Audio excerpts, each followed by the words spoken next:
Welcome to Quilt Squirrel. I'm Jody, and in this video I'm going to be putting the binding on my king size shirting quilt, and I'm going to use the new binding technique that I'm learning and I showed in my previous video on my winter woodland quilt.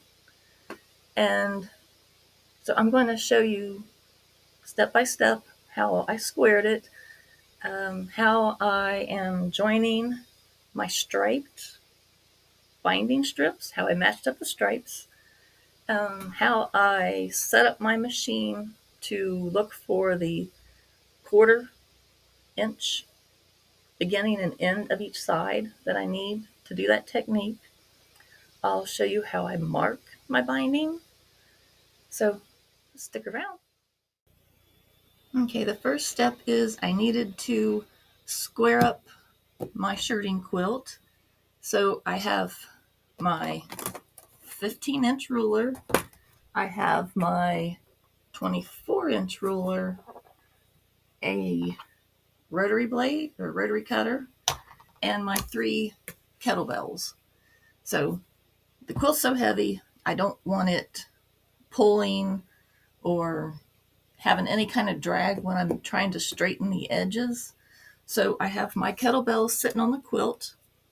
My blocks were 2 inches, but there's only one seam, a 1/4 inch seam. So that means I need to line my ruler up with the 1 3/4 inch line. So what I did was I took my ruler,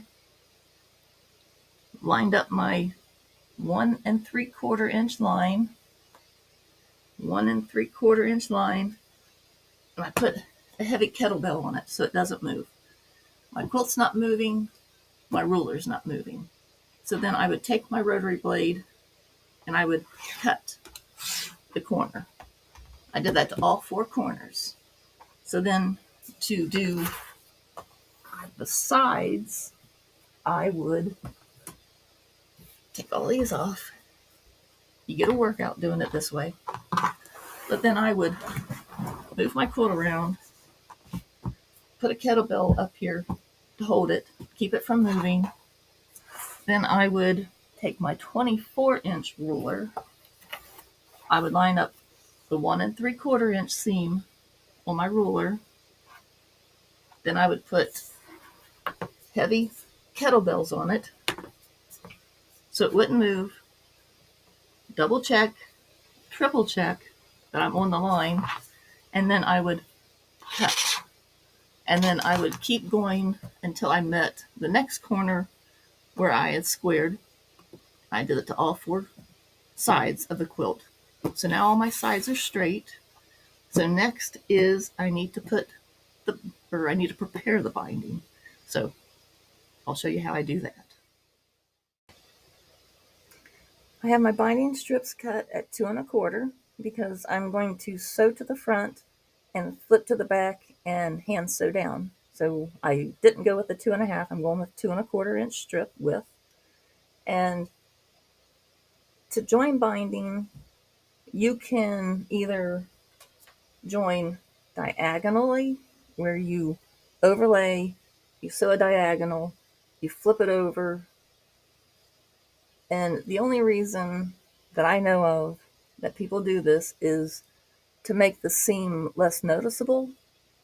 But if you have stripes, if you don't match up those stripes, it's going to be noticeable. So I'm choosing to join my strips straight. So here's an example. Let me find the end here. Here it is. I'm joining straight. And so when I match up my stripes, you have a hard time seeing where I joined. So to match up my stripes, my fabric has a slight pattern to the stripe. So I want all my strips to be going in the same direction. So a fabric has 2 widths or 2 selvage edges. One has writing one doesn't. So I'm going to take the side with the writing and I'm going to lay it straight off to the left. Let me see, I'll take this one. Okay, the writing, I'm taking this off to the left. So now I have the side with no writing. I'm going to connect a side with writing, so opposites. To match up the stripe on the opposite side, I took a friction pin and drew a line over one of the stripes. So I need to find that stripe on the opposite end of the connecting binding strip, and I need to offset that stripe. So when I sew on this line,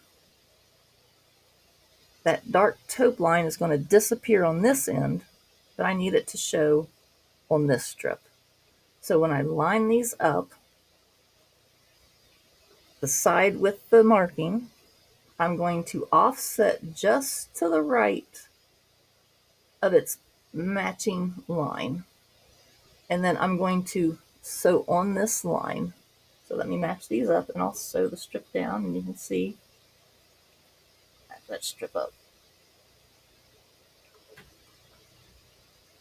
You can pin, but I find that the pin distorts it a little, and I've had better luck just holding it with my fingers and sewing on that line. So let me sew on this line carefully.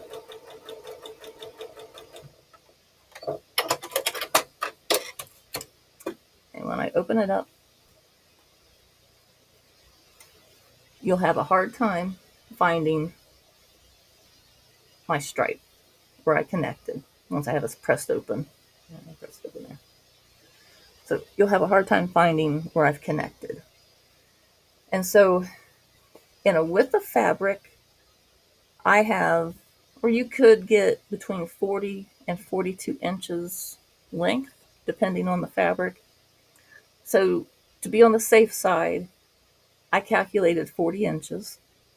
My quilt side is 108, so I need 3 strips together. That will give me 120 inches, which gives me about 6-inch excess on each side of the quilt to do that binding technique.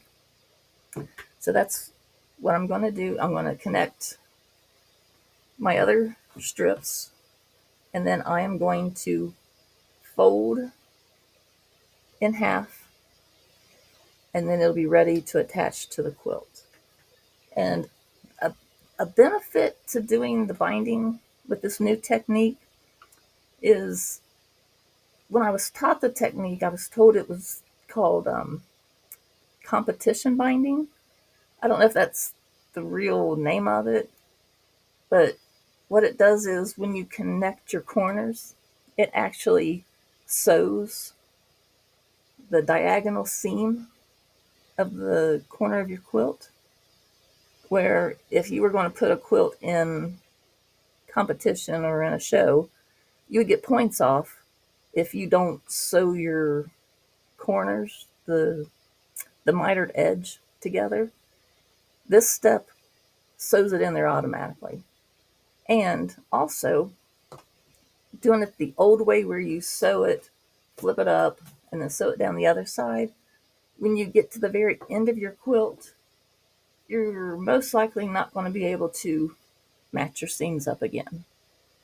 Doing it this new technique, your ends are in the mitered corners, so you don't have to worry about that anymore. So that's why I'm liking this method. So let me sew my other piece to the other end so I have all my pieces sewed together. I'll press it and I'll come back. Okay, to set up my machine, it's important for this technique that when you sew your binding, you start a 1/4 inch from the edge and you end your stitching a 1/4 inch from the edge. So to get that marking on my machine, I took a piece of paper and my ruler and I drew a line. with a crosshatch of 1/4 inch. So that's my 1/4 inch mark. I put this in my sewing machine. I drop the needle down into that center hole. And so when I turn the paper this way, back here is 1/4 inch away from the top edge of my quilt. I turn it this way and I put a piece of tape here to mark where the 1/4 inch is from the end. So when I move this paper out of the way, when I put my quilt in, if I butt up against that tape, then my seam will start 1/4 inch away from the top. When I finish, when the quilt comes to the top of the bottom of the tape, that's 1/4 inch away from the bottom. So the next, I've sewn one side on, so I need to move this out of the way so I don't stitch it down. Pin this out of the way. And I will take my binding piece. I will lay it where it's supposed to go.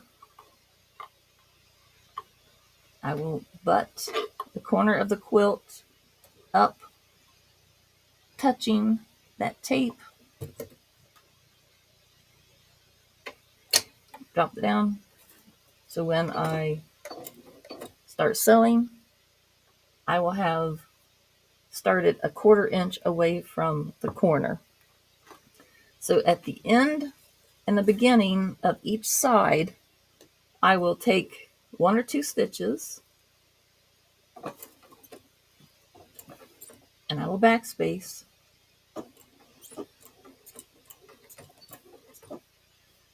And now I'm ready to go. So I'm going to sew down this side. I'm going to stop at the end and then backspace, and then I'll be ready to pivot, add another piece on, and sew the third side. So let me show you in fast motion.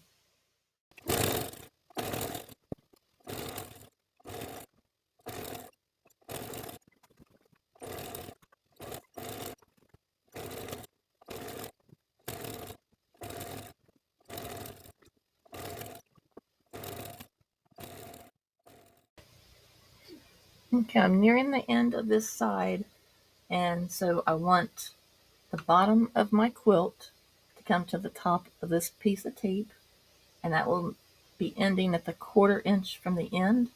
And I'm going to take a couple back stitches just to secure it. So let me hold this out of the way just a little bit.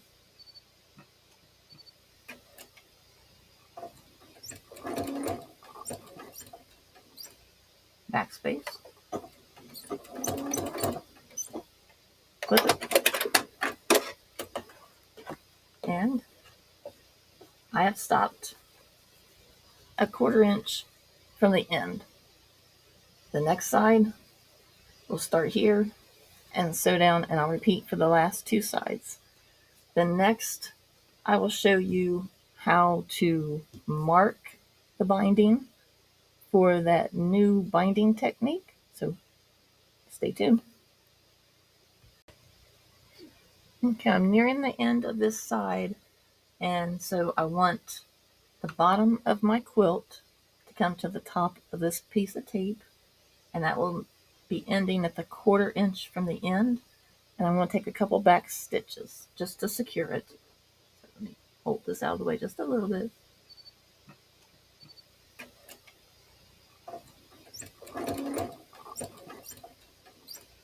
Backspace.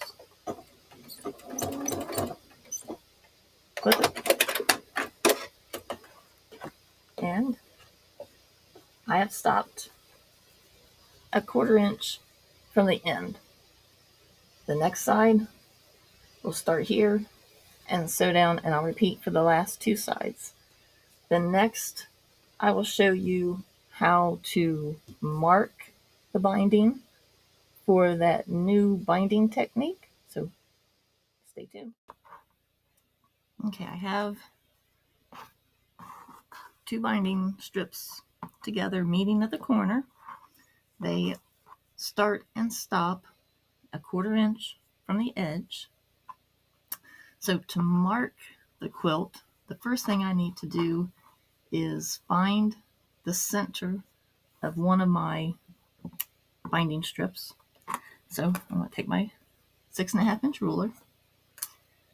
The binding is 1 1/8. So a half is going to be a half and just a smidge. So let me line this up. And then I'm going to take my friction pin and I'm going to draw a line down the center. Okay. And I use a friction pin because it disappears with heat. And this is going to be on the inside of the binding anyway. And if the quilt police are ever around and it's cold, they say the friction pin will come back. If it's cold, well, I don't care. Take me to quilt jail. So I've got my center marked. Then I'm going to, where my last stitch ends, I'm going to go back 1 and draw a line across the quilt or the binding here. I'm going to go back 1 stitch and I'm going to draw a line. So there's my line. So you can see it. It's just below where I ended my stitch. Next, I want to take my ruler and I want to line up the 3/4 mark on both sides of the corner. And I want the center to line up with the center line. So my 3/4 inches are going on the straight line or the horizontal line. The center or the point of the ruler is going on the vertical. So let me line up the 3/4, 3/4 in the center, and then I'm going to draw my corner. So let me draw the corner there. Okay, so this becomes my sewing line, the up one side and down the other. So what I'm going to do is I'm going to start from the corner here because I'm going to fold my quilt into a corner diagonally. I'm going to start sewing right where the corner is, where the batting and the quilt top is. And when I get just past that, I'm going to take 2 stitches and back 6 2. So when I go up, I'm going to back stitch, and I'm going to pivot, and I'm going to come down a couple stitches, back stitch, go down, and at the end, I'm going to back stitch. I'm just back stitching because I don't want my seams to pop open. So I'll meet you back at the sewing machine. Okay, so here is the corner of my quilt. I have my quilt corner folded. And then I'm going to sew down this line, and when I get past where my quilt is, I'm going to do a couple of back stitches up to it, but I don't want to back stitch over that point. So let me put this in here, line up my binding, take a couple stitches. Okay, I'm off the quilt, so I'm going to go 1, 2, backspace, 1, 2. Okay, I'm going to come up to the point. One more. I'm going to take a back stitch, come forward 1, I'm going to pivot. Now I'm going to come down the other side of the triangle. I'm going to take 1 or 2 stitches, backspace 1 or 2 stitches, and then I'm going to come down to the end and backspace kind of threads. Okay, so now I've sewn up and down. So now I have to take my, sorry, I'm reaching across here. I want to take my scissors and I'm going to cut 1/8 of an inch away from my stitches. Come up. I'm going to come down, and I don't want to cut through the corner of my quilt, so I'm going to stop about right there. So let me cut there, and then I'm going to cut at a diagonal where my quilt is. So now I have my little house, and I'm going to blunt the corner so that there's not a lot of bulk in that seam when I turn it over. So now, the reason I didn't back stitch all the way up is because when I open it, I want to pop those little stitches open right there. So now I can turn this over, turn over my miter, pop out that corner. Let me use my pencil so I'm reaching again. Use the end of my pencil here to poke out the corner here, and to bring it to the point.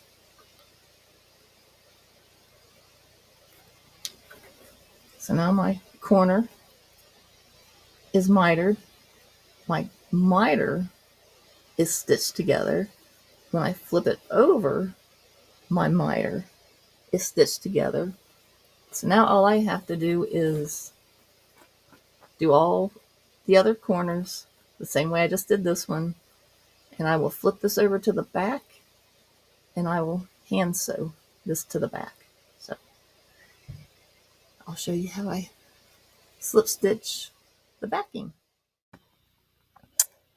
Okay, I have the binding clips holding the binding down on the back. I have my needle threaded. I'm going to make a quilter's knot here. 1, 2, 3, 4. Hold the thread, pull it through. Now I have a little quilter's knot at the end of my thread. So what I'm going to do is I'm going to go behind a little bit, and I'm going to come up just at the edge of my binding. I'm going to pull it, just tuck that in there. And so I'm going to go back into the quilt just below where I came out, grab the edge of my binding, pull the thread, go down where I came up, grab the tip of the binding, and pull it through. And I want to keep going. Whoops, got my binding clip. Got a knot there. There we go. Go back down, and about maybe 1/8 of an inch away is where I'm coming back up under the binding. So let me get to the corner here real quick.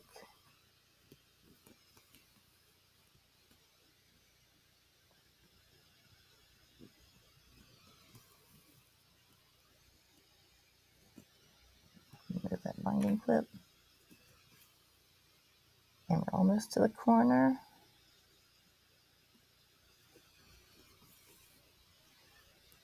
One or two more stitches. And my thread I'm using matches the background or my backing fabric. Out of the corner. Sorry. And go down. I'm going to come up at the corner of my binding. And as you can see, I don't need to sew the miter shut because it's already done using that new technique. I'm at the corner. I'm going to take a second stitch in the corner just to secure it. And then I will start down the other side. Go down, come back up about 1/8 of an inch away, and I will do this all the way around the quilt. And then it'll be done. I have my binding. It's sewn to the front. The miter has been sewn. The back will be hand sewn, and the miters are sewn. And that's how you do the competition binding technique. So I hope you enjoyed the video. If you like, please subscribe. Um, click the like button. And I will see you next time. Stay safe. Bye.